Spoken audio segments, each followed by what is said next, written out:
Né, um acesso ainda maior às plataformas.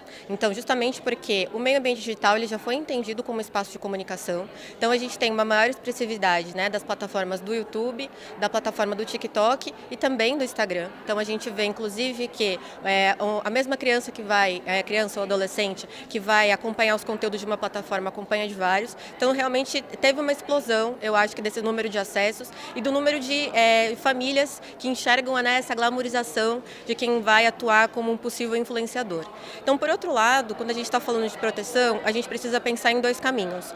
Um é uma regulamentação efetiva. Então, por exemplo, né, eu sempre cito o caso do modelo francês, que fez uma regulamentação do trabalho dos influenciadores mirins especificamente também, em que colocava realmente limitação de horário, necessidade de autorização, necessidade de reserva, né, desses valores que eram recebidos em uma poupança em separado. Então, essa regulamentação ela é sentida, né, como necessária aqui no Brasil. E, por outro lado, também uma conversa, seja dos entes públicos, seja, né, mesmo dos pesquisadores, com as famílias, né, desses influenciadores digitais, para que eles entendam os riscos, né, de exposição, sem limite de tempo, há comentários também, e para que também entendam, né, as violações de direitos que acabam acontecendo em decorrência desse trabalho como um verdadeiro influenciador digital. Então, criando muito conteúdo, sem direito a descanso, sem desconexão, apresentando ali todos os conteúdos da vida particular. Então, realmente tem que ter, né, um espaço privado, um espaço para o desenvolvimento, um espaço para ser si mesmo e outro espaço, que se fosse o caso, para o desenvolvimento dessa atividade e também desde, né, que acompanhasse a regulamentação e as limitações,